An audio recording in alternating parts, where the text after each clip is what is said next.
Alcohol is not just about alcohol. You might be pulling one lever, but it affects so many other things. You cannot become addicted to consuming media. We use the language of addiction so colloquially, but it also does have a real clinical meaning. I mean, when you just look at the data on the importance of being social, that's a really important part of overall health. Do I want to be spending most of my time tuning the car, or do I actually want to be out there like fucking driving it?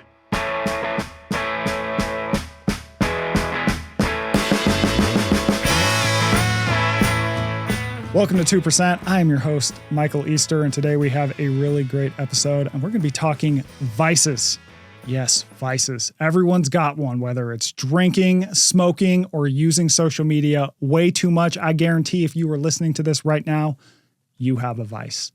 Now, in this podcast, and in general in all of my work, I argue that the path to improving your life, it requires embracing short-term discomfort to get a long-term benefit. All of the things that help us in our life, they're usually tough in the short term. But the thing about vices is they are the opposite. They give us short-term pleasure at the expense of long-term growth. So how should we think about vices in a world where there are so many things that we can fall into that give us a little hit of pleasure, but maybe hurt us in the long run? To talk about this topic, we're going to be taking a very nuanced view. Because the thing about vices is if you can learn to leverage them for good, get all the good things from them, but avoid the downsides, they can actually enhance your life. We do not have to live like monks in order to live a good life.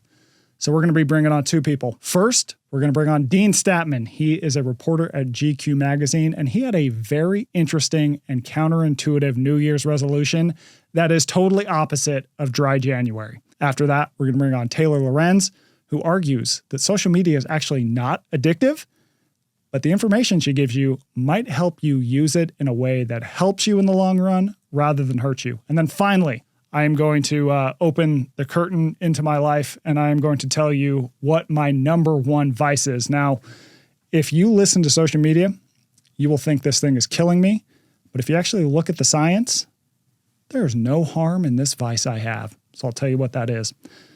Let's get into it. There have been a lot of conflicting reports about drinking and health over the past few years. So for most of time, scientific bodies said, if you have 1 or 2 drinks a day, that could actually help your heart health. But in the last handful of years, that has totally been flipped. And now a lot of people are saying no alcohol at all. That is going to vastly improve your health. Now, I do think there is a bit of nuance in this topic. For example, take me. I do not drink at all. I've been sober for 11 years, and the reason for that is because my favorite drink, it was always the next one.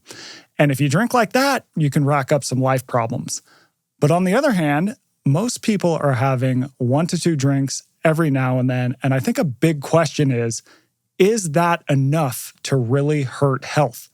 Well, a lot of people are arguing that it is, and it is affecting people's behavior. So I'm going to read a couple stats here. Gallup recently found that drinking is at an all-time low. So in the 70s up through about 2020, between 60 to 70% of the population drank. Now, the figure is 54%. We also have wineries that are closing in Napa Valley because not enough people are buying wine.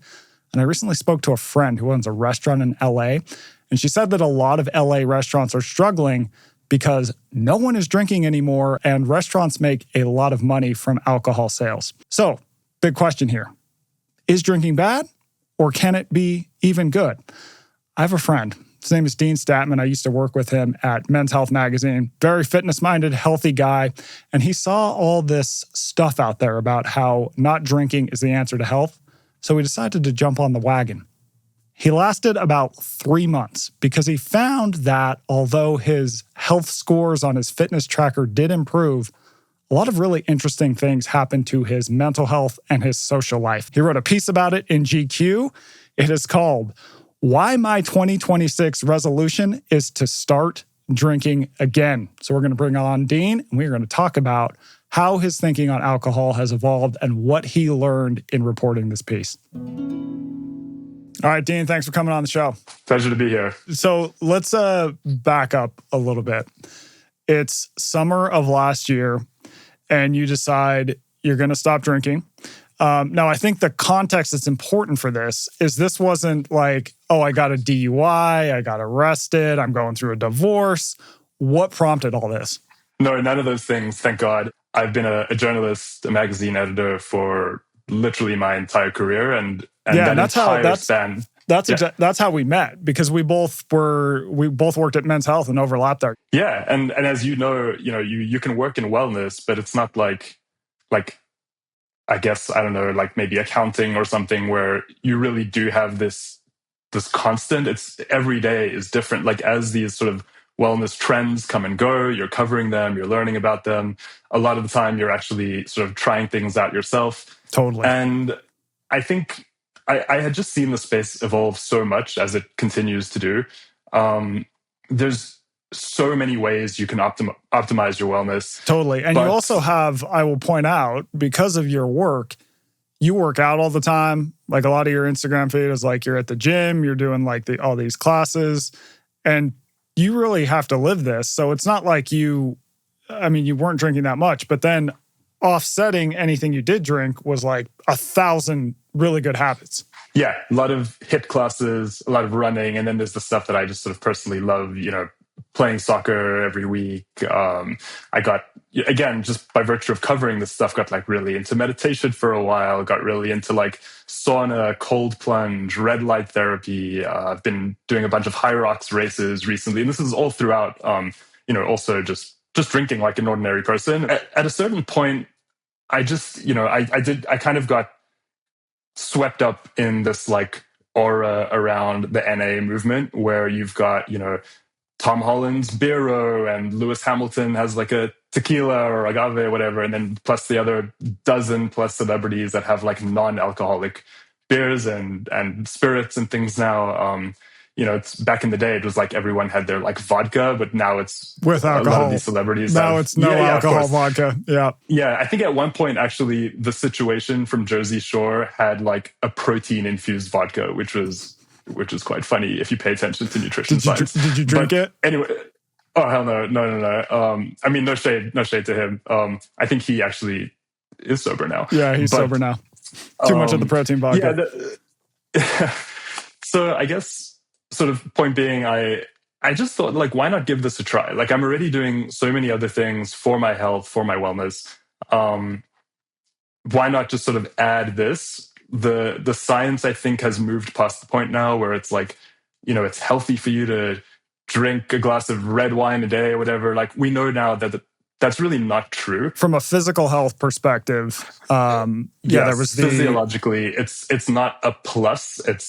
It's likely a minus if you're sort of, I guess, going past a certain point, or probably in any quantity, really, which is also really interesting, just by the way, about the new nutritional guidelines that the FDA just came out with, because they actually removed specifying the number or the amount of alcohol that is considered healthy, opting rather to just say drink less, which is quite interesting, because if you're already drinking an absolute shitload, like what is less? If you're having 15 drinks a day, you're like, 14. All right, I'm following the guidelines of 14. Yeah, you're just following the FDA's guidelines. Yeah, so I decided to just give it a try and see. I lasted about 3 months, which is not very long.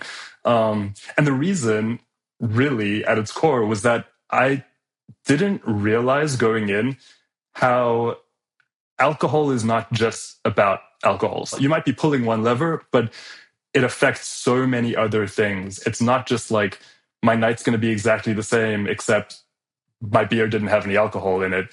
It's got sort of roots that just go so much further than I had imagined. I was noticing how it was affecting, not drinking, was affecting my friendships, my marriage even, and kind of just my general like mood, outlook.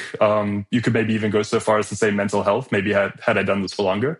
You said like you were, I can't remember exactly how you put it. It was good though, but basically you found yourself, you weren't as happy. Is that correct? Yeah, 100%.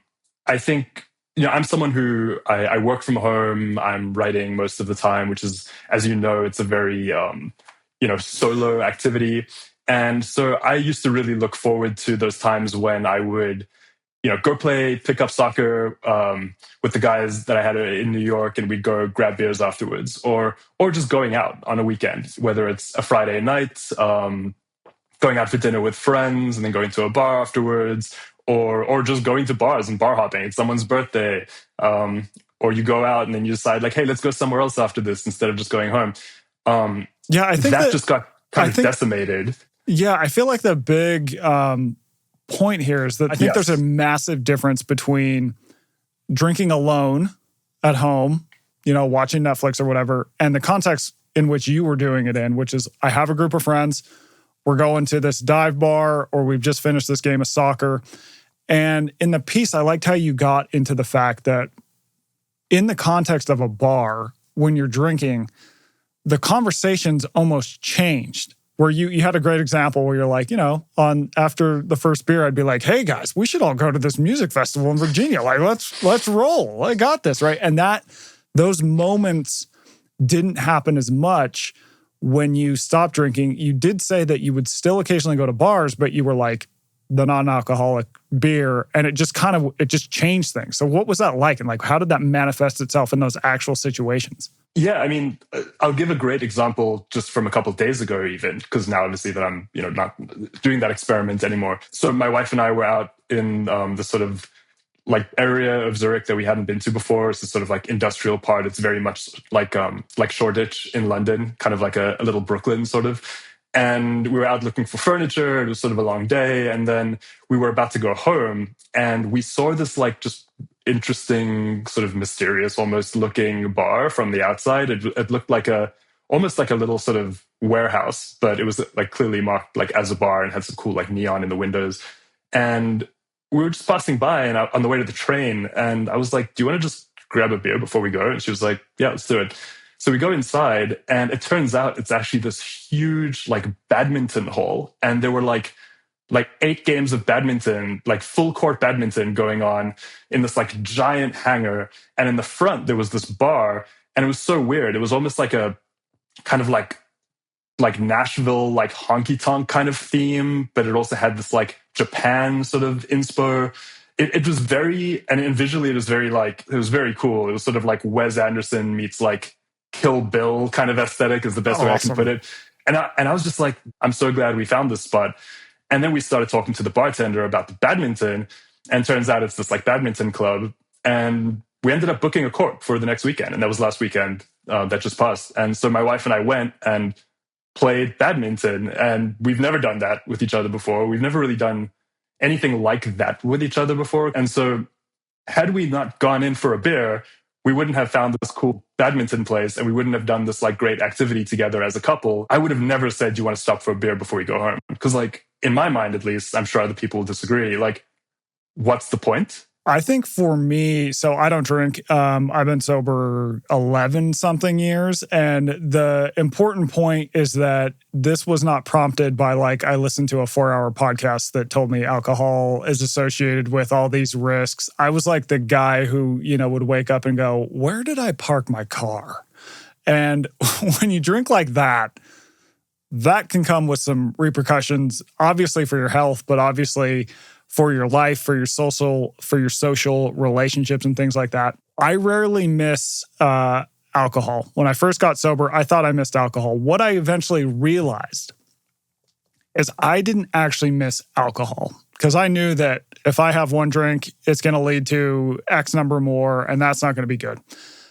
What I missed was the setting of bars, in the sense that you walk into a bar and everyone's relaxed.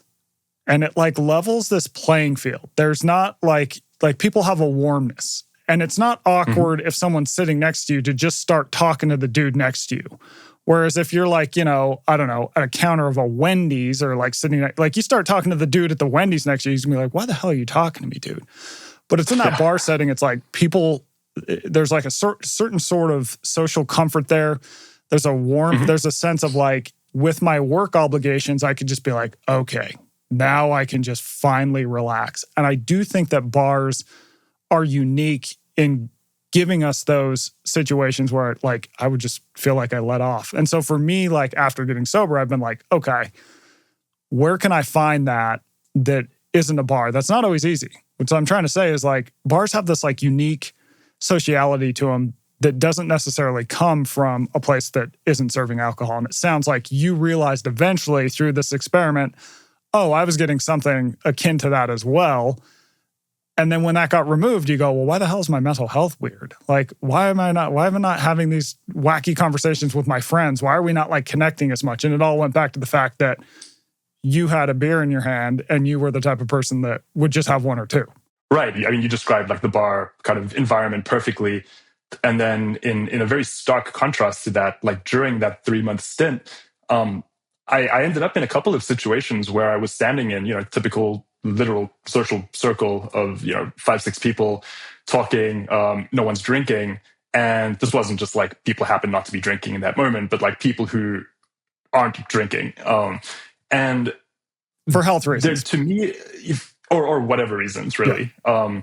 But it felt like there was just this sort of, in the piece I called it like a LinkedIn coded coldness, because it almost felt like we were like waiting in a room before going into like a job interview. Like I felt like everyone had their kind of PR face on, and it just felt weird. And maybe it made me sort of in the moment feel like, well, I don't like this whole like not drinking thing. But I found that a lot of the time, the people I was encountering who were specifically sober in the wellness scene were like people who, it felt like that was like an important part of their personality. Like it seemed like very few conversations went by without people sort of like announcing in some form or fashion that like, or like making it known that they don't drink. And I just think that it kind of made conversations just feel a little more like edited.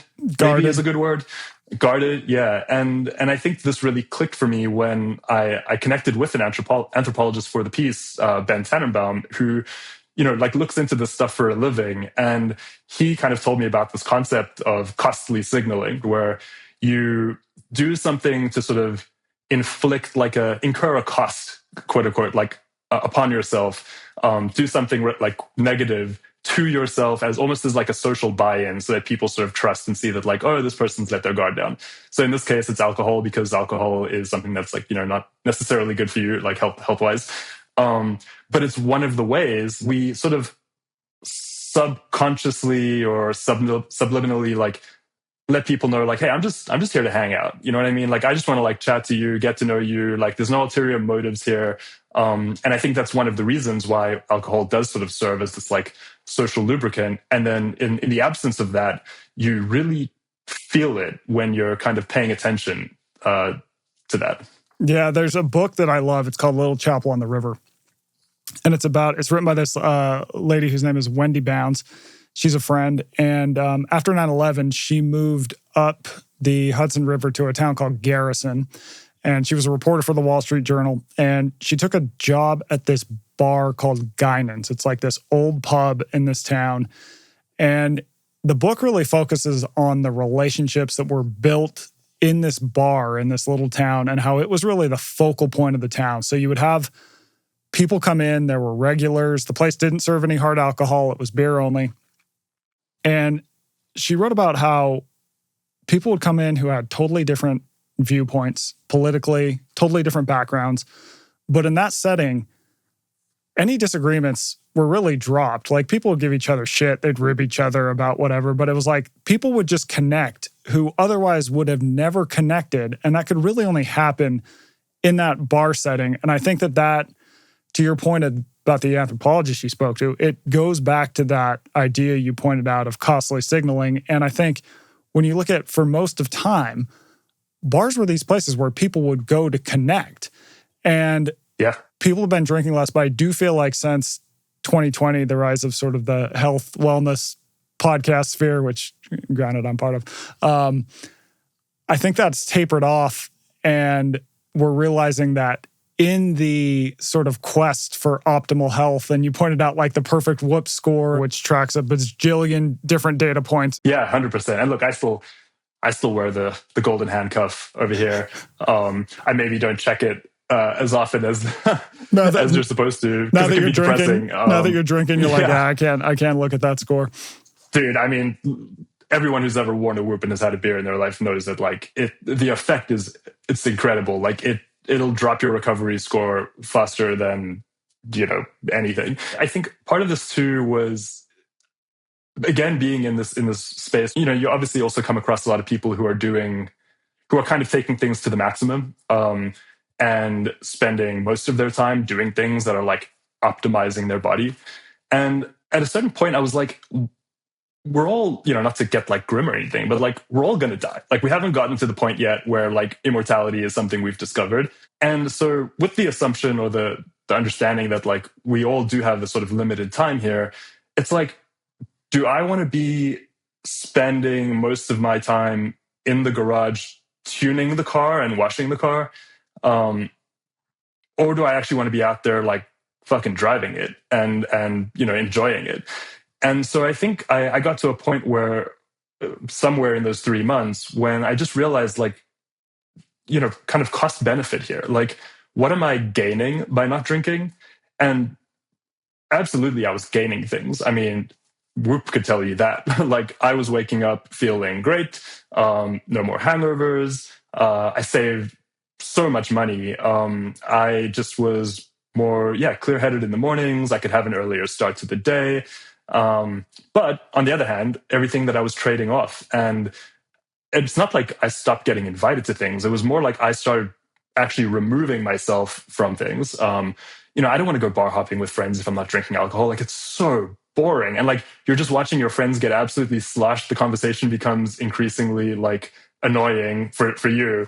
It's like, there's just so many better uses of my time in that situation. And I think ultimately I kind of weighed it out and I was like, I'm not going to stop doing other things. I'm literally just going to reintroduce drinking and, not like claiming or having the illusion that this is like a good thing for my health. But I just felt that ultimately net, it actually was positive when I factored everything in. And I think that's, maybe just something good to consider in wellness generally, that you don't have to do everything. And it's important to, manage your priorities as well and still have fun, because otherwise, what's the point? I think you could argue that it was a net positive for your health. I mean, when you just look at the data on the importance of being social and having strong social connections, if that thing is enhancing that, like that's a really important part of overall health and lifespan. And I think your analogy to a car is perfect, because you were not, now that you're back drinking again, it's not like you're just redlining all the time. You're not just like ripping that thing around 24/7, redline, never changing the tires, never changing the oil. You're living in a way that you're doing all these things to maintain the car. It goes in the garage every day. You top off the oil. You make sure the tires are looking good. It's aligned. But you also are willing to like go out and drive it. That's why you have the damn car. So it's really like, I think the takeaway for the average person is like finding a balance between those things, where people can get so caught up in health practices, optimizing, that you forget to actually ask yourself, well, why am I doing all this stuff in the first place? And a lot of times it's like, well, so I can live better. And then you look at all those things and you go, is this actually making me live better? Or is this just making me a slave to all these routines for this possible tomorrows and my whoop score? And you just like forget to live in the process. Yeah, I couldn't agree more. And something that I also find myself keeping in mind is like, wellness is a big business right now. Like you see categories just being like absolutely blown up by like one product takes off and now you've got like 7 competitors. You're seeing brands that did one thing really well now coming out with their line extensions and like the version 2.0 and the Pro and like the whatever. And so I think part of it is also just remembering that like, this is a business and people are trying to sell you things. I think what's interesting too is when you really look at the data on alcohol and health, obviously some people say any amount is toxic, never do it. But a lot of those studies are not actually that great. There's a guy, Vinay Prasad, and he was an MD. You might have heard of him. He was the former director of the Center for Biologics and Evaluation of Research. And he did this deep, he's like kind of one of those guys that really peels back studies and goes, okay, what's really going on here? He asks a lot of questions. And when he looked at the research, he was like, yeah, drinking a lot isn't good for us. We know that. at the same time, if you're having one or two drinks every now and then, there's really nothing we can say that's going to tell you that is going to take time off your life or really affect your health in a way that's going to change your lifespan. So we had this really great quote in a Substack post, which I will link to. He said, advising people who don't drink to start drinking daily is silly and unproven. And advising people who are drinking a little bit each day to stop is silly and unproven. Yeah, absolutely. And there's actually another piece that I wrote recently, also for GQ, which kind of touches on something very similar, which is basically it was looking at the data, and this was very good data. This is from like a decades-long study that's been going on. And they were sort of looking at like what is a more effective lever to pull when it comes to longevity. Is it starting to work out, or is it stopping drinking? And overwhelmingly, it's fitness. You know, if you're going to change one thing, like if you're a sedentary person that's drinking, and again, drinking like within sort of the bounds of common sense, you're going to do a lot more for your longevity and your health span by upping your activity than you will by reducing or stopping alcohol consumption. When your GQ piece came out, because there is so much information out there about how people shouldn't drink now, what was the reaction you got? Was it like a collective, everyone thought, oh God, thank God someone said this because I've been thinking it? Or was it like, you know, the Brian Johnson followers got their pitchforks from their labs? No, I think they'll be mad at me for other stuff that I've written more recently. But it's interesting that you asked, because the response to that piece has been like at least 5-fold more. I mean, that's a conservative estimate, more than anything else I've ever written that's gone online, like in a positive way. I don't think I got a single negative comment or DM. I normally don't even really get DMs for stories that I write, to be honest with you. Maybe if GQ or whichever outlet I've written it for posts it on social, like there'll be sort of comments there. But personally, I don't normally get a ton of direct feedback. And for this piece, I got a ton. And it was all just like, you know, some of it was just like, hey, nice story. I enjoyed how you reported it and wrote it. But a lot of it was like, dude, like, I hear you. Like, I also kind of tried. Like, I felt the same thing. There was a lot of like, I feel the same way. I had the same or a similar experience. There was also some really kind of funny feedback. Someone reached out to me with so I'll say I got at least 3 or 4 people get in touch and say that they were forwarded the piece by people in the beverage industry, and that like someone went out of their way to tell me that like the story's actually been making the rounds in like corporate beverage America, and being like waved as a flag of like, we still have a fighting chance. I mean, you know, like the Gallup data that came out last year of drinking being down, or self-reported drinking, which is always, you know, self-reported, you never know exactly, but down like 53 or 54%. But yeah. I mean, really, I'm just one person. I wasn't reporting on a trend necessarily. But yeah, I mean, not that I'm gonna sort of say like more people should like just start like drinking more again. Yeah, I feel like my big takeaway from this piece, given what you've written, your experience, my own experience not drinking, is the way that I figured out that I had a drinking problem was that literally every problem in my life was caused by my drinking. So if that is you, probably don't drink.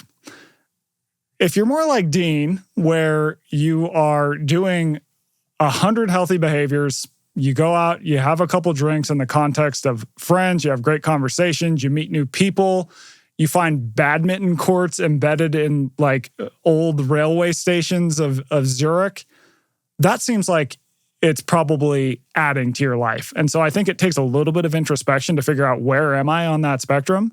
But I think if you're more in the Dean spectrum, you maybe don't have to get super caught up in this idea that like removing alcohol is going to vastly improve my health. I think it might actually it'll either be neutral or it'll do the opposite. Yeah. And I think another takeaway for people too should be that like, you don't have to, like, if you're not drinking, you don't have to just kind of start drinking in order to like get the benefits of a more fluid social life. You know, like I find that it's something that helped me kind of explore life more fully and open more opportunities, more doors that I otherwise wouldn't have seen.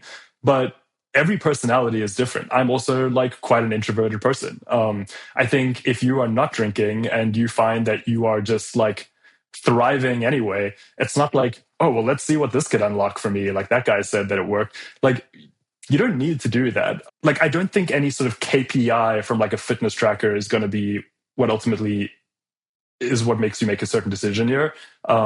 Because when my Whoop scores were at their best, I was probably at my like least happy.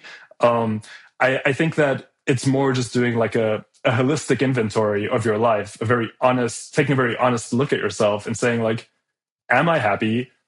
What are the sort of roadblocks that I feel are sort of standing in my way from being happy?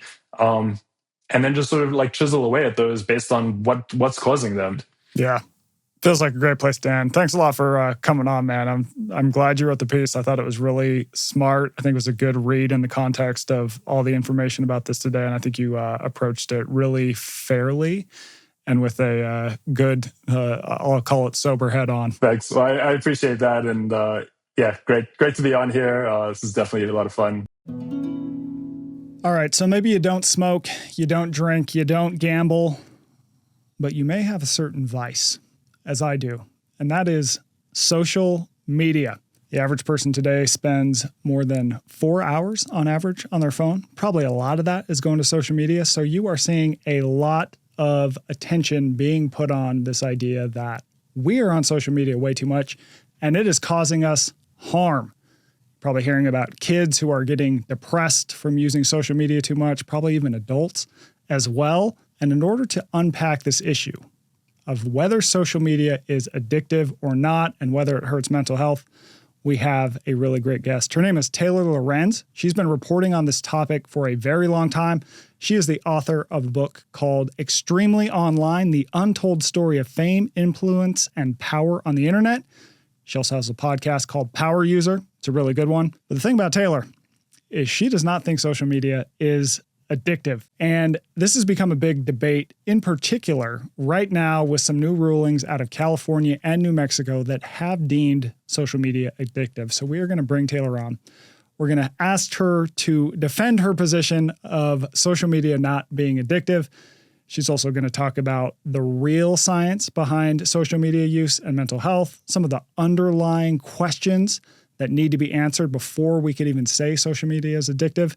We recorded this about a week ago when some big news came out of the online look-smaxing community, so we're going to unpack that as well. And I think in the course of this conversation, you will find that my mind shifted on a lot of these topics. For a lot of my career, I've thought social media is a complete bane against society, that it is addictive, but she changed my opinion on some of these topics. So let's welcome Taylor right now. Taylor, thanks for coming on the show. Thanks for having me. All right, first things first, what's your favorite social media platform? Oh gosh, it's such a hard question. I love TikTok. I just could go down a rabbit hole forever, but this is toxic. As a news junkie, I have to say, I still like X. It's very bad. It's like, it's full of misinformation since Elon took over. It's not a great platform, but for breaking news, there's just nothing better. I agree. Have you done the Blue Sky thing as well? I'm on there, yeah. And I'm on Mastodon and Threads. I'm on, all of them. How does Blue Sky compare to Twitter? Blue Sky has a lot of, and same with Threads, honestly, it has a lot of like kind of progressive people that like quit over Elon. So it's like this kind of self-selected group. But there's also a lot of people that believe in like open protocol technology on Blue Sky, which I appreciate. It's like mean? Developers. Well, so, Blue Sky and Mastodon, they're both built on this like federated model of social media, which is really different than how we think of it. It's like kind of like, how you have your phone number now, but if you switch, like maybe you have AT&T, but if you switch to Verizon, you still have all your contacts and your services and change. You could quit Blue Sky tomorrow and join like a competitive service that's on the same federated network, and you would take all your followers with you. Oh, you take them. So that's kind of different than the rest of social media. Okay, I like that. All right, I might have to dabble. All right, but what we're here to talk about is social media and whether or not it is addictive.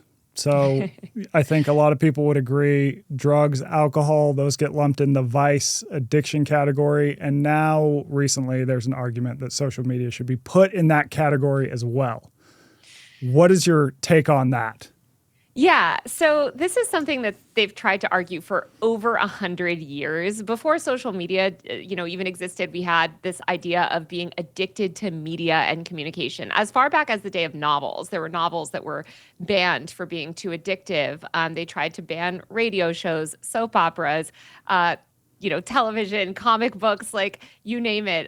Also, just any form of new technology. I was reading some old articles from the 90s about Walkman and people listening to, CDs. And they were saying that actually listening to music as you walk through the world would fundamentally rewire your brain. And this was very dangerous. And we needed to take the Walkman, away from kids. So I think a lot of these arguments made are not, I'm not a believer in them, honestly.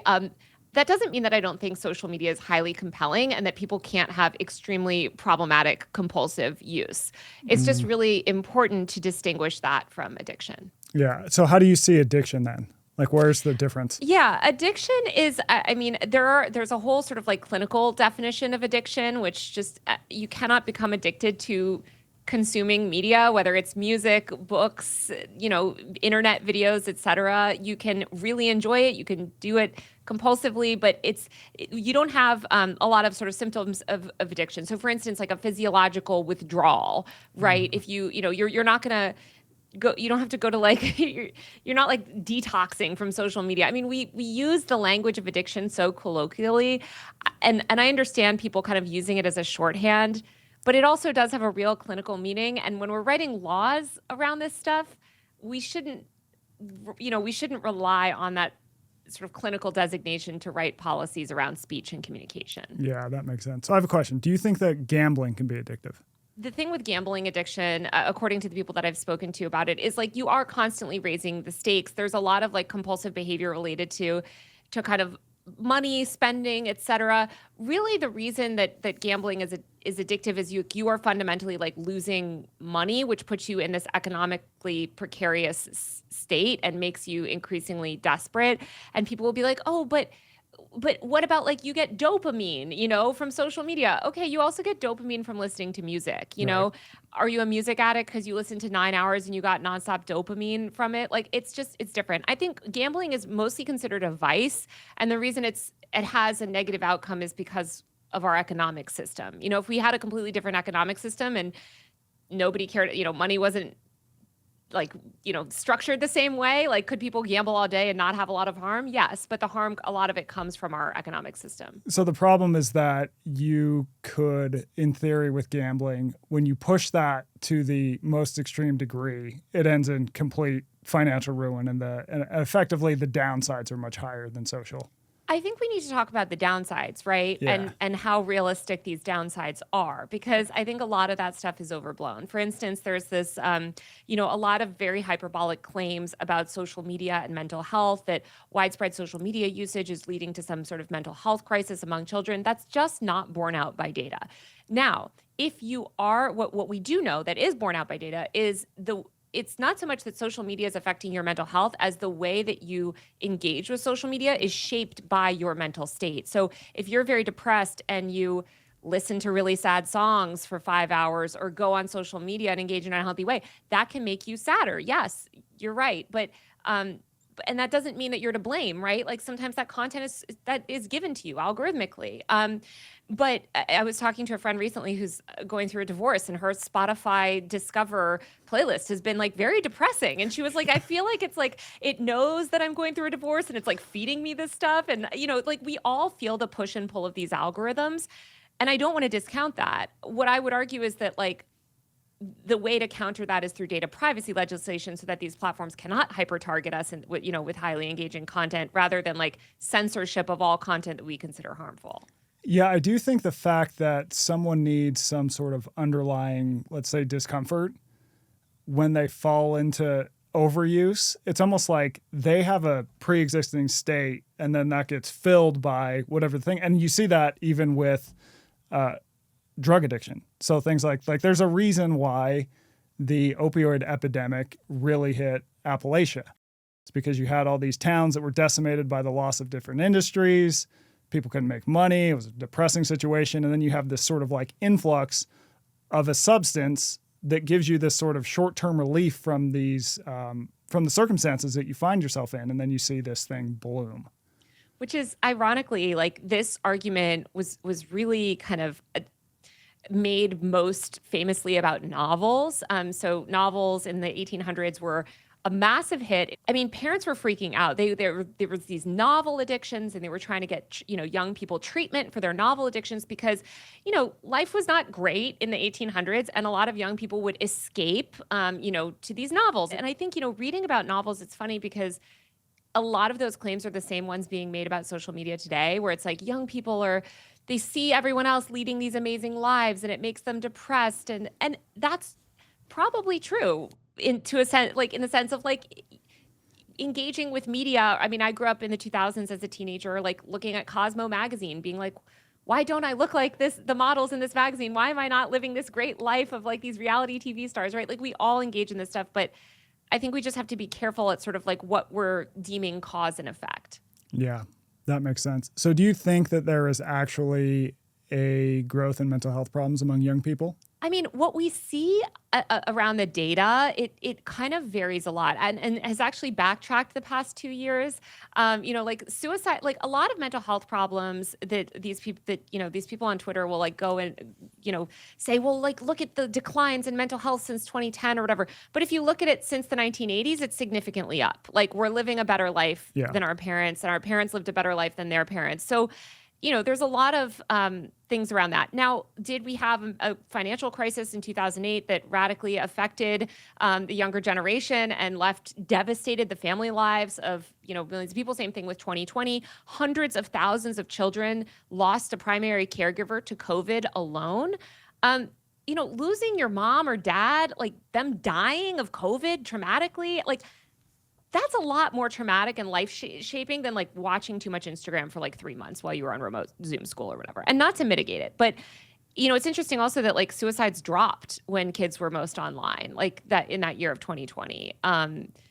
So I just think these things don't always correlate so neatly. And there's a lot of people, every single top researcher actually on this topic came out together in 2024 and issued this big report on this exact topic and said, you guys keep claiming effectively that social media causes this. We at UNC, Princeton, Duke, et cetera, all studied this for a living.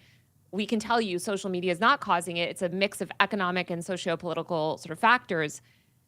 And you guys need to address those things. If you want to address kids' mental health, address the fact that a significant amount of kids is growing up below the poverty line, all these other sort of things that matter a lot more. Yeah, I think there's also been a shift in how people live day to day in a way that may not be always positive for mental health. I think people spend less time together.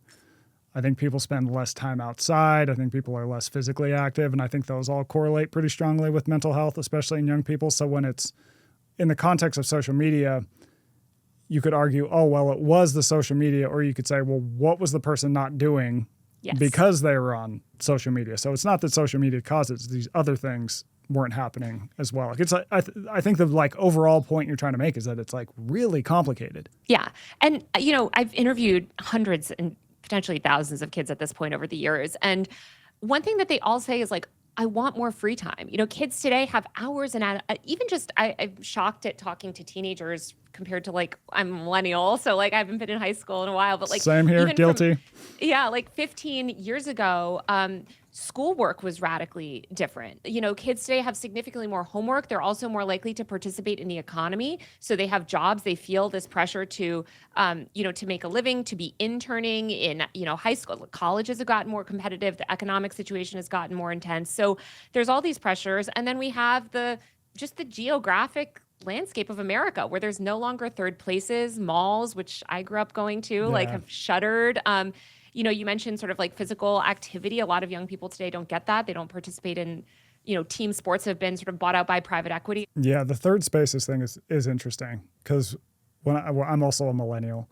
And when I was in high school, it's like, oh, you go to the mall, you had these places you could just go and hang out with other people. And I feel like that happens a lot less often for whatever various reasons it is with young people. Yeah, I think parents are also more nervous. One thing that I found was really interesting too is kids today are a lot less likely to have a trusted adult in their lives that's not their parent. So Mm, 30, 40 years ago, they were more likely to have a coach, a teacher, a mentor. They're more likely to, engage with adults that weren't directly their family members. And I think like for whatever reason, and I was talking to researchers about, there are many reasons this is like kids and adults are becoming much more stratified. So we're seeing this world of like the kids world and the adult world. On the internet, everybody is together, but IRL kids don't necessarily have people to go to. And so I think they turn to these online spaces for support. why do you think the blame has been put nearly entirely on social media? Well, listen, social media companies do a lot of bad things. Yeah. Mark Zuckerberg doesn't care about these are profit maximizing tech companies that have done a lot of harm in the world. Like no one's gonna, go out there and be like, Meta really cares about the world. These are companies that have helped facilitate atrocities in places like Myanmar, and they've been really irresponsible. They're ultimately profit-driven platforms that they're not optimizing for like our societal well-being. Right. But I think we need to understand that like companies are, we live under capitalism. That is the economic system that we live in. Companies exist to make a profit. We shouldn't punish them for making their products so good that people want to spend so much time on them. But there are ways that we can curb the type of negative business practices that Meta engages in that actually degrade our internet. We have no data privacy laws. And now, unfortunately, if we pass these social media addiction laws, they're going to have even more power and our internet's going to get even worse for everyone. And that's going to suck. Do you think part of it is just because it's so visual as well? As if we think, okay, mental health among teens and maybe even adults is going down. We go, okay, that thing. And you go, I wonder why. And then you look at everyone and everyone's looking at their phone. That sort of becomes it's like, oh, it's obvious. It's the phone. We also have massive multi-billion-dollar messaging, political propaganda campaigns aimed at pushing the idea that this is the phone. Like there are these nonprofits and special interest groups and groups like the Heritage Foundation and NCOs, or formerly known as Morality in Media. These are a lot of organizations that are affiliated with the religious far right. That are religious fundamentalists that have been pushing the idea that the internet is, the downfall of society since the 90s. They're responsible for this, what was originally known as the Communications Decency Act, which was, significantly overturned. But they've put this idea forward forever, and I think it was after Donald Trump's election that a lot of the mainstream media got on board with that. I worked at the New York Times at the time, and it was this idea of like, well, Donald Trump is in office and everything is bad because of Facebook. And had the media had been too, like, they hadn't been critical of tech enough, but I think they flipped and they just started sort of feeding into this stuff. And you have to also note that like the New York Times and a lot of these mainstream media companies also directly compete with Meta and Google. These companies have obliterated their business models, and they are also part of, these political action groups that go out and intentionally kind of put forward the idea that the internet is bad and we need sort of mainstream media. So I think there's just a lot of competing interests at play. Yeah, and you've been covering the trial that recently happened in California. There was another one in New Mexico that looked at this question of, is social media addictive, and can companies be held liable if someone has bad outcomes due to social media? Can you walk us through kind of what that trial was all about, what the arguments were, and what it ultimately ended up finding? Yeah. So first of all, it was this poor 20-year-old girl who I feel horrible for. This girl had a horrible, horrible life. She grew up with an abusive mother, an abusive father. Her father abused her and abandoned her when she was quite young. Her mother also physically abused her, emotionally tortured her. We witnessed videos of the abuse in court. The abuse was so bad in her home that her sister tried to take her own life as well. effectively, this girl used Instagram and YouTube as an escape. So, she was having this really difficult home life. Her mother also weighed her daily, told her she was fat. Her father told her that she was fat and ugly and all this stuff. So, and kicked her out of the house at one point. So this girl was struggling. She went and saw a therapist. In her years of therapy, and the therapist testified too, she wasn't mentioning social media. She was mostly like, hey, I'm growing up in this abusive home. Can you help get me out of my home? And they didn't. She stayed there. So this girl was really failed by the system, I would argue. Now, conveniently, she's kicked out of the house. Suddenly, there's all these ads and class action lawsuits saying, hey, you can make a lot of money actually for the, if you were a victim of social media. Now the abusive mom comes back around. Suddenly the daughter's living at home again. And she's like, we're going to sue. We're part of this class action law, or, this big group sort of suing Meta. At the trial, I mean, what I saw was this girl, first of all, going through, being put through hell again, where you imagine growing up in this horrible, and then having your therapist testify to the embarrassing stuff that you said. And ironically, she's pursuing a career as a social media manager right now, because she really did fall in love with Instagram and making these video fan edits. And she was claiming that Instagram specifically had hurt her mental health. This was the reason why she was having mental health problems, was all the time she was spending on social media effectively. Exactly. So they were arguing that, she wouldn't have had, that being on social media contributed to her mental health problems. Now, it's important to remember in this lawsuit, like what the jury found wasn't that it was totally responsible, but if it even contributed 0.000 to her mental health, that could be found, that was sort of like the questions that the jurors were given. And what they found was, they determined, again, these are just 9 random people, right, that sit through this emotional trial, and they found, yes, great, that girl got, or $6 million, they were awarded $6 million. I think what's really scary is that this girl is just being exploited over and over and over again by multiple systems here. But the people that are involved in this trial that put her forward are this reactionary political movement. And their goal is to dismantle something called Section 230, which is the really tiny piece of internet law that guarantees user-generated content and free speech online. This case was not just notable because they were putting Mark Zuckerberg on trial or whatever. It was notable because it established this really novel legal precedent that will be used to enact mass censorship and surveillance online. And they do it, they did it through this kind of using this girl's case. I would argue, honestly, that girl, I think the mother should have been on trial personally, but, we have Mark Zuckerberg instead. So the fear is that more censorship arises because of this, more or less. And how would that actually play out? They're using it, yeah. So as soon as the verdict was read, the parents and political groups involved in this case went outside on the steps of the court and held a press conference. They asked for 3 pieces of legislation. They were like, great, we just got this big win. Now we want to repeal Section 230, pass something called the Kids Online Safety Act, which would give the government the power to effectively mandate the removal of any content deemed harmful for children, which the Trump administration has said is going to be any LGBTQ content, reproductive justice content, et cetera. So they were advocating for that. And then they were advocating for national ID checks. So complete removal of anonymity from the internet. All 3 of those things are very scary. And I would argue don't keep kids safe at all. In fact, endanger thousands of immigrant kids, LGBTQ kids, that are seeking mental health support. And they're already, using these to pass these laws. Ironically, those laws are also laws that Meta is lobbying for. And Meta is already using this case to push for the App Store Accountability Act and all these other laws. And Meta, of course, has been running ads. They want to repeal Section 230 as well. That will actually allow Meta to consolidate power. So why is that? Walk us through how that benefits Meta.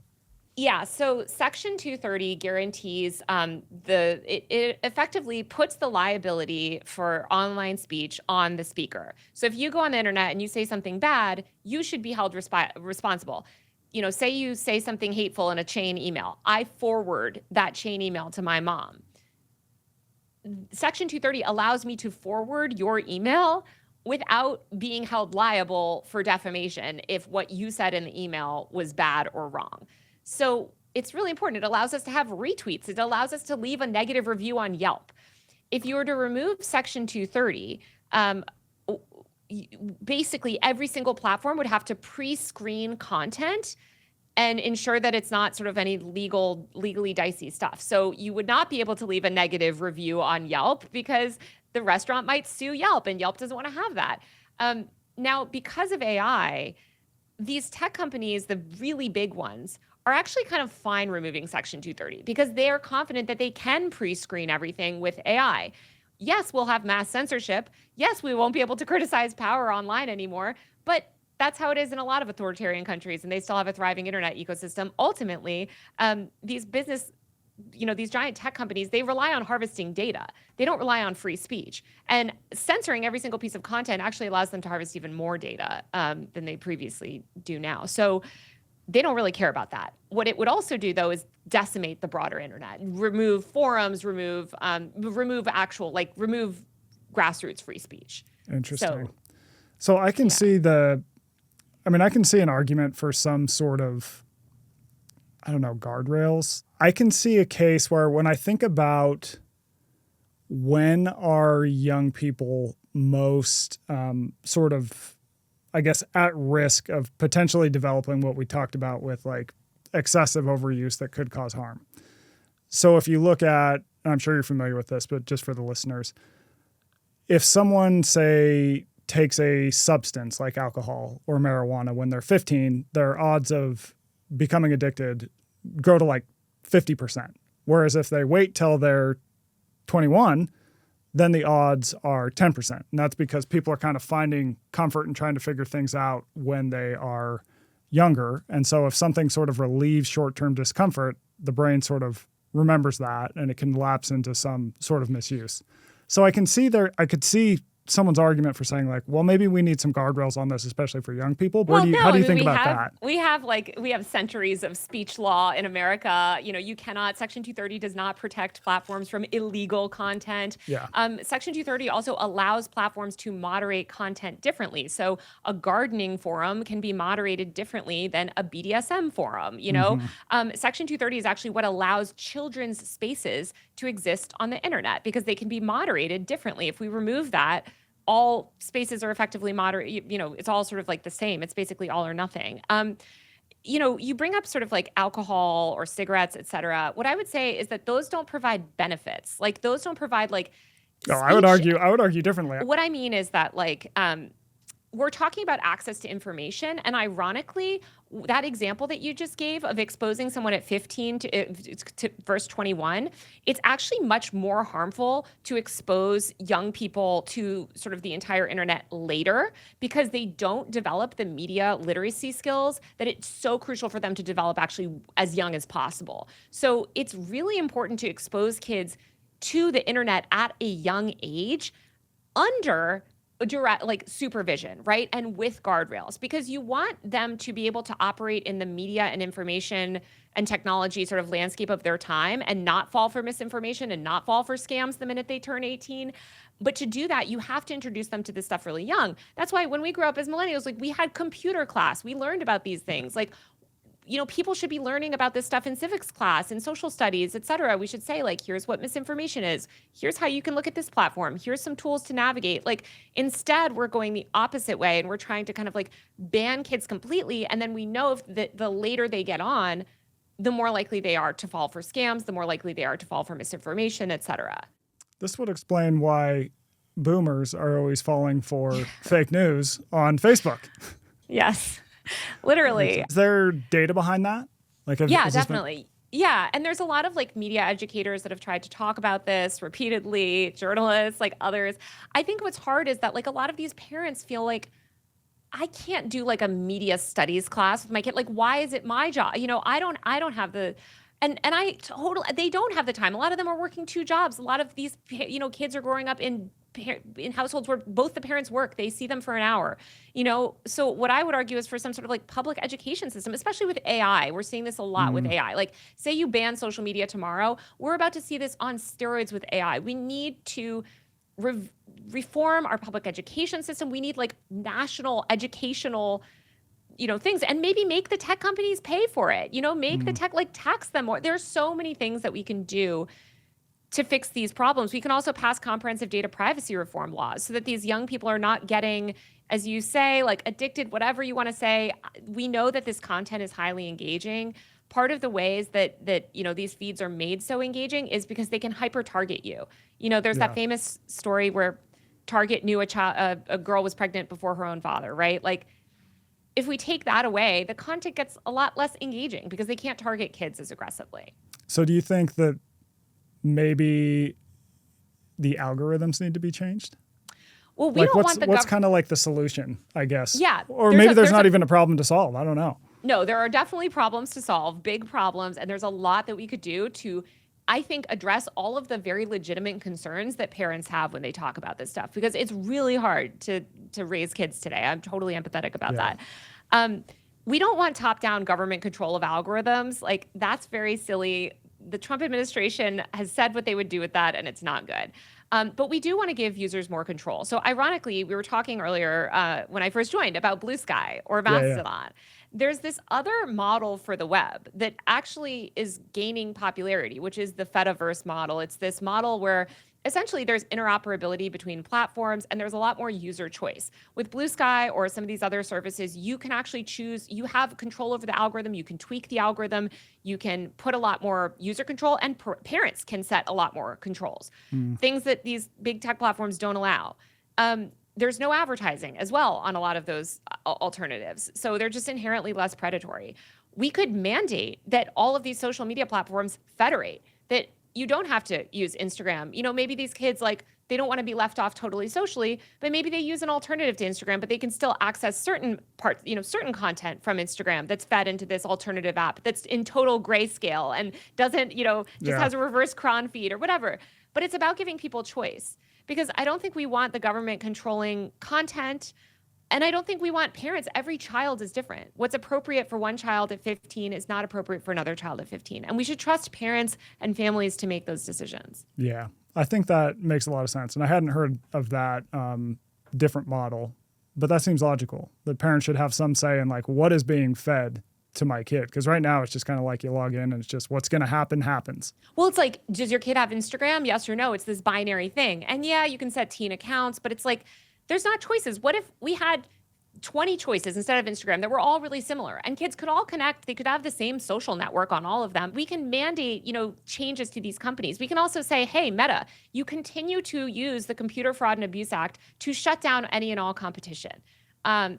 You can't do that anymore. We're reforming that law. That law was written in the 1980s, So I think there's just so many, not to mention data privacy. There's just a lot that we could do that would fix pretty much almost all of these problems. I'm willing to bet that parents kind of, think, but making this dumb show trial where Meta pays $6 million, something they can make up in an instant, and an abusive, parents are rewarded for nothing. Like, we don't get any meaningful change from that. One of the big things that was highlighted in the case, and the argument was made around dopamine, which I feel like parents hear that. Dopamine has become this scary word. It's like, you got to do a dopamine detox. We're a dopamine nation. Walk us through some of the problems with that. It's very silly. I was talking to a big time safety researcher recently about this idea of dopamine. And she was saying, like, it's not based on anything. And like, dopamine is actually pretty good. Like, you get a lot of dopamine from snuggling puppies. If you were snuggling puppies for 10 hours, would that be harmful? No. She was saying that, like, what she sees from her research is primarily that the sort of response that's elicited when people scroll through these feeds is actually, sorry to say it, clavicular. I feel like the clavicular guy, but like, it's a cortisol spike. So it's spiking your cortisol, which is keeping you hyper engaged. And what that is actually a stress response. And I think we all feel that when we use our phone. I think if we were getting dopamine, which is like what we get from listening to a pleasurable song or like a great album, right? Like, that's why there's not the same moral panic about Spotify as there is, Meta, when Spotify actually has more of the addicting features that we put on trial, that put Meta on trial for. But I think we're getting this stressful content, we're getting this stress response, and we want to mitigate that. But that's not dopamine, that's something else. Yeah, and so it's like, if we're penalizing anything that alters dopamine, all of a sudden we've penalized every single thing we do in life because dopamine keeps us alive in many ways. I mean, it motivates you to eat. It's also people who have Parkinson's because they don't have enough dopamine. So if we're like, oh, we got to bring those dopamine levels down, now we're all going to have Parkinson's. It's like you can see how that argument gets a little very wacky. silly. And it doesn't fix the fundamental problem, which is that like we have these big structural issues with the internet that we could fix. We could build a more open, equitable, less profit-driven internet that's more competitive, that puts users back in control. But instead, we're like down this other weird path, and we've been down these paths before too. We see it with every new form of technology. I just think we're at a very scary point right now because these people have gotten pretty far in their political effort, and there are some pretty scary laws that they want to pass. All right, so we've talked a lot about kids and social media. How is it affecting, or maybe not affecting, adults? Yeah, I think, when we look at adults, often adults have more unhealthy behavior around the internet than children. This goes back to this idea of like people that didn't grow up native to this technology often struggle to navigate it and navigate it in a healthy way. This is why you have a lot of boomers that are like on Facebook all the time, oversharing, using it in bad ways, or parents, they'll chastise their kids for being on their phones, but they're also on their phones. It's so hard for a lot of adults to stay off their phones. So, same with children. There is no evidence that social media or the internet is causing some sort of like widespread mental health crisis among adults at all. But a lot of adults do use it in unhealthy ways, and I think exacerbate whatever issues they have, whether it's insecurity or, having bad mental health or whatever. They're sometimes they're just wasting time on it, right? And it feels like a time suck. It's like you watched like TV for 5 hours. I remember before the days of social media, I would watch a lot more television, and it's like you feel like you just lost 8 hours. So I think the good thing about being an adult is that you have a lot more control over your life and hopefully can take steps. And with like the boomer thing, my mom and my wife's parents use their phones way more than anyone else I know. And I think, isn't there data that shows that older people spend the most time on their phones? Yes. Yeah. Older people spend an inordinate amount of time on their phone and social media, and are a lot more likely to like overshare. Like they overshare a lot. I think they don't have like a good idea of boundaries. So got to get the old people. Maybe we need an over 60 ban on the internet. Maybe let's pass that before we ban, everyone under 16. There you go. That should be your next big piece. Is why we should put age limits on boomers on social media. No one in Congress will be able to access the web. And with the research on social media and mental health, whether it's kids, whether it's adults, I think a lot of people see headlines about study finds social media use does XYZ. But a lot of those studies have flaws. Yeah, there's this great headline of a story that came out years ago that was not every study on like depression and social media is bad, only most of them. And it was actually talking mostly about like these teen studies, but it's kind of true universally. There was this book called The Anxious Generation, written by this man, Jonathan Haidt, that used effectively almost entirely like debunked or deeply sort of like mischaracterized studies. So there's a lot of bad stuff out there. You can make a study that finds anything, right? And so I hate when people are like, but what about this study? And it's like, well, there's tons of limitations and that's a bad study. But what we know from the meta-analysis, which are basically like studies that study all the studies, is that there is no causal effect. So it just goes back to the same thing that we're seeing with teens. Social media use is like a symptom of whatever the underlying like root issue is that you're having, or maybe you're using it in a positive way, right? But if you're using it in a negative way, it's the behavior that you're engaged in because of some root issue. And I think that's what's so important to note is that cause. Because this has been a very studied area. Again, like there's this, there are people like Alice Marwick, Candace Odgers, who people can look up. I highly suggest, reading their work on this. Like these are people that have studied this stuff for literal decades since the early 2000s. Yeah. So when you talk to anyone about social media and they feel like they use it too much and they've got a problem with it, and I know you're not a clinician, but I feel like you've talked to enough people that I can trust your advice here. What do you tell them? So I think of this guy, Ian Anderson, who is a habit researcher at Caltech, and it's him and I can't remember his colleague. They did this great big study that came out last fall where they studied this idea of addiction, and they studied kind of how it was affecting use. And again, this is a guy who has a PhD in like habit behavior. Like they're people that like study this stuff for a living, and they were really interested in this. And what they found is that actually the more that a user believed that they were addicted to a platform, the harder it was for them to moderate their own use. And so I think that we get all these narratives and we convince ourselves like, oh, I'm so addicted to Instagram, I'm so addicted to Instagram. What I would tell people is like that narrative that you're telling yourself actually makes it harder for you to take control. We all have bad habits. We all have unhealthy behaviors, things we want to change. We want to go to the gym more. We want to eat less sweets. We want to whatever. But we need to start like looking at those things differently, making micro changes. I mean, I would argue that those people should get involved in politics and fight for some of these laws, but in the meantime, like, do what you can, but view it as a habit like anything else. But there are a lot of other people that install these sort of like blockers, there are a lot of like apps that can help you kind of mitigate. Maybe you get a different phone. I know people also even have like these weekend phones now that they activate the flip phone only in the weekend. Like do kind of the best that you can. But it's harder and harder. I mean, I talk to parents too, where like I think of that viral tweet of the girl. She was banned from her mom took away like her iPad, so she started tweeting from her smart fridge. We have vapes now, the swipe vape, which has the little screen which lets you go on social media from your vape. Oh wow! I mean, why do one vice when you could just layer on another one? Like, let's just pack them up. Maybe we could turn that into a cup. You can fill it up with booze.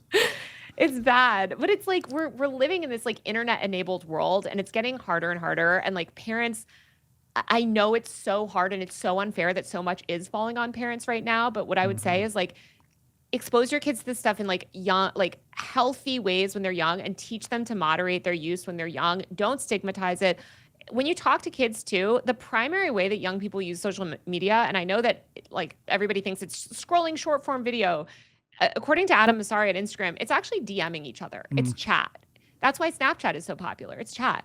So these kids are desperate for social connection. They're desperate to feel belonging. They want to explore their interests. Give them other avenues to do that, and they won't be on their screen so much. Yeah, and I think when I've thought about my own relationship with social media, what's helped me is to pull back and go, what about this do I think is not helping me? What about this is actually a positive in my life? And for me, to sort of line up with what you just said, positives are the DMs. It's like I've met awesome people on Instagram that I would have never met in real life. And we've got these crazy long DM chains. I'd never met these people in real life, but I'm like, oh, this person's a great friend. Yeah, we just share, like we got a niche video, like, that we share. It's more just the problem becomes when I get out of the DMs and then I start swiping mindlessly and I go, oh my God, 20 minutes have gone by and you're on a deadline, dude. Like, don't do that. But I think sort of observation is the first step to changing something. You got to be aware of where the problem lies, because I think these things they come with benefits, or else we would never use them. If there was no benefits behind social media, no one would be on it. So drilling down, okay, well, what is the benefit, I think can be useful. 100%. And like, what are you actually seeking out of it? And what content like isn't serving you? Like what are you reacting to in the minute? And like changing your algorithm a little bit. Like we've all kind of learned these behaviors of like, when I see a bunch of bad stuff, it's like, okay, I got to go like some XYZ videos and hopefully get some of that on my feed, but use the tools that you can, mute the people that you need to mute, do the best you can. It's very hard. That's why I would argue we need sort of some of these top level fixes. But until we get those top level fixes, I very much support people kind of just doing whatever they can. Totally. All right, we're going to start to land the plane, pivot into a totally new lane. You've covered the internet, online worlds your entire career. Looks maxing is a thing. And just last night, Clavicular is kind of the looks maxing king, supposedly might have OD'd. What is your sense on the looks maxing community and what is going on there? Yeah, I think it's, this outgrowth of like broader trends in culture towards like sort of self-optimization, like documenting, live streaming every aspect of your life, tracking like the Brian Johnson kind of like tracking everything to also, I've seen people just be like, Clavicular is just sort of appropriating like women's culture, or we've been look smaxing forever, or like gay male culture, like it's just being brought to straight men now. For him specifically, I feel very sad for him because this guy is a 20-year-old. He's spoken about being like extremely neurodivergent and having a really hard time finding friends. And I think the bad thing about the current like algorithmic internet that we all live in now that rewards attention and over everything else is like, I don't think that this kid is served by live streaming his life 24/7 with these other like kick streamers. Like I'm like, I hope his parents can like get him out of whatever, system that he's in. But yeah, he got out of the hospital this morning. He talked about the fact that he basically takes drugs to cope with being neurodivergent because it's hard for him to stream 14 hours a day with, the way he is. And so he took this sort of toxic cocktail of drugs. He's also on peptides. He's also talked about doing meth, things like that. That almost goes back to what we were talking about earlier, where we'll just use the word addiction because it's easy. Yeah. Most addiction stems from trying to solve an inherent underlying problem in a person's life. Yeah. It's interesting. I talked to a lot of people in the Look Smaxer community and a lot of people that were actually like taking courses from people like Clavicular and like smaller people. And so many of these young men, like the reason they're turning to Look Smaxing is because they feel like they don't have any sort of economic mobility. They don't feel any sort of agency over their lives. And so taking agency over the way that you look is this way to kind of like establish autonomy and feel a sense of control. This is also how a lot of women end up with serious eating disorders. It's this like desire for control and autonomy and like exerting that control in unhealthy ways.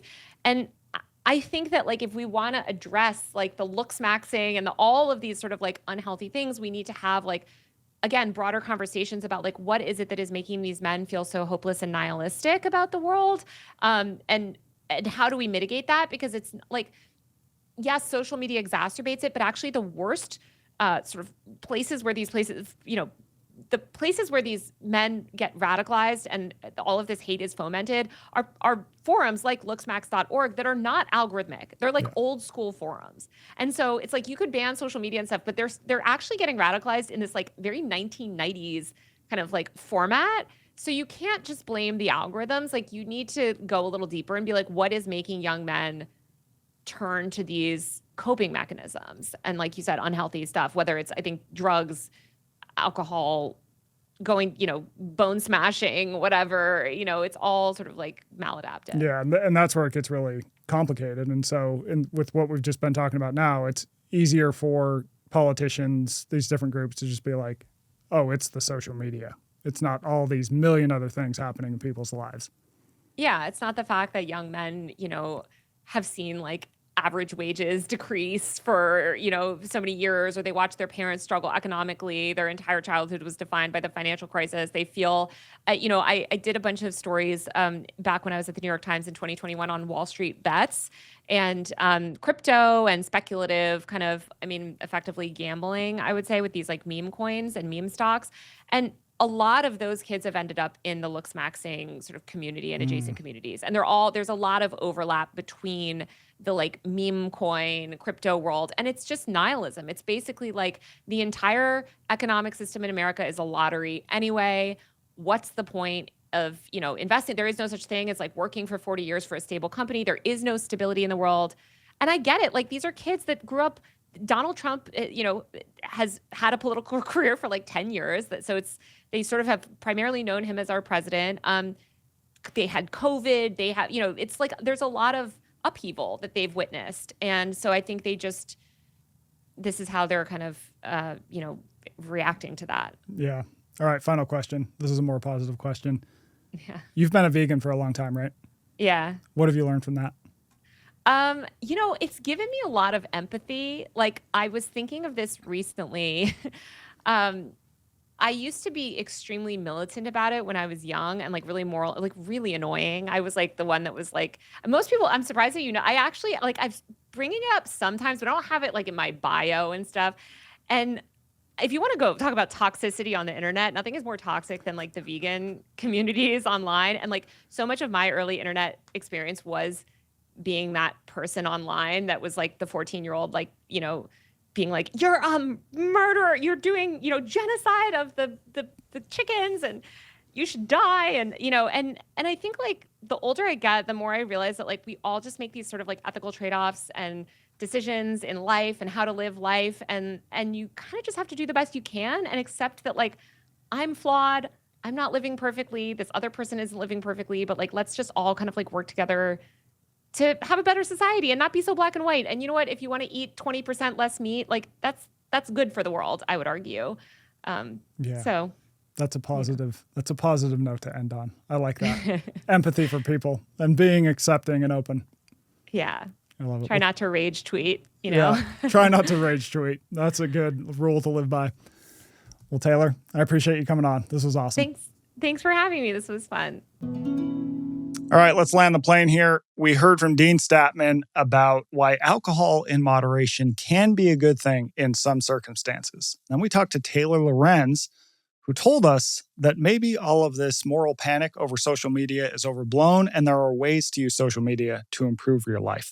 So now I'm going to talk about one of my own personal vices. It is my absolute favorite thing in the world besides my wife, my dogs, and a good trail run. But if you listen to the internet, they would tell you that this habit I have is completely ruining my health. It is going to give me cancer. It is going to end me early. It is going to do all these terrible things for me. But if you listen to science, turns out it may not be that bad. Here I am talking about diet soda. And I'm going to crack one right now because it is so delicious. Now, I will say this about diet soda. I am not the Trumpian 12 Diet Cokes a day consumer, but probably have maybe 5 a day. Probably 5 seems about good. Now, diet soda gets a bad rap. And a lot of the bad rap came from the studies that were conducted in mice in the 70s. So what happened is that they fed mice a bunch of aspartame, which is the no-calorie sweetener that is found in diet soda and makes it so delicious without the sugar. And they found that these mice developed more tumors than mice who didn't have that. Now, the problem with this study, though, is that the amount of aspartame that they fed these mice, it was a ridiculous amount. There was no way a human being could ever eat that much aspartame. In fact, if you were to try and get all that aspartame from diet soda, you would literally die from all the liquid you had to drink to get that aspartame. The liquid, the water, would kill you first. And then follow-up research also found that the way that these tumors were created via aspartame, that same mechanism does not apply to humans. So it turns out you do not have to worry about getting cancer from drinking your Diet Coke or Diet Dr. Pepper or Diet Pepsi or Diet insert anything. There's a new fear, though. So the cancer thing, that was in the 70s. It persisted for a while. You probably still hear it out there. Now a big target is that aspartame and other artificial sweeteners might disrupt your gut microbiome. Sounds very spooky. You're like, oh no, my gut microbiome. I don't want that to be bad. But here's the thing. We do not know a lot about the gut microbiome, and it takes a lot to change it. So researchers will throw all sorts of fiber, all sorts of vegetables at the gut microbiome, and it does nothing. In fact, one of my favorite nutrition thinkers, she is a columnist at the Washington Post. Her name is Tamar Haspel. She wrote about aspartame, artificial sweeteners, and the gut microbiome in general, and she said the following: the gut microbiome has become the conspiracy theory of nutrition. It's where people go to prove something's dangerous when there's no evidence that it really is. So you don't have to worry about gut microbiome. Now, some people will say, oh, just drink water. Why don't you just drink water, idiot? That'd be so much better for you. It's like, yes, I do drink water. Water is great. I drink plenty of it. But here's the thing. Water is not as delicious as diet soda. So I think about it this way. Diet soda is a good alternative instead of drinking sugary soda, because we know if you drink a lot of sugary soda, you're probably going to end up with some bad health outcomes. So what diet soda does is it comes in and goes, hey, I'm going to give you that same deliciousness, the sweetness, the bubbles, the cola flavor, the root beer flavor, whatever it is, but you're going to have very few downsides. So it is a very reasonable alternative to real soda. If we followed that water logic too far, it would be like, yeah, well, never drive your car when you could just walk. Yeah, never have dessert when you could just eat a grilled chicken salad all the time. It's like, no, we need to have times where we have things that we really enjoy. And if they have very few side effects, like diet soda does, I think that is a good bargain. I also saw a thing online the other day where RFK was supposedly going to ban diet soda. Now, it turns out that was not real. But when I first saw it, I was like, this is why we have the Second Amendment. Out of my cold, dead hands, my man. I love my diet soda way too much for that. So the takeaway for you is really, 1, diet soda is fine. And 2, if you got something that you love and it's not causing you any clear health problems, lean into it. You're only going to live once. Enjoy yourself. Cheers to that. Thanks for listening to my rant. Thanks for checking out the show. New episodes drop twice a week, so make sure to subscribe so you will get those directly in your feed. And we are always open to your questions. Feel free to send them to our email or to put them in the comments, and we will try and answer as many questions as humanly possible. I'll say it again. Don't forget to subscribe. It really helps us. And as always, in closing, as we always do, and as we always will, have fun. Don't die.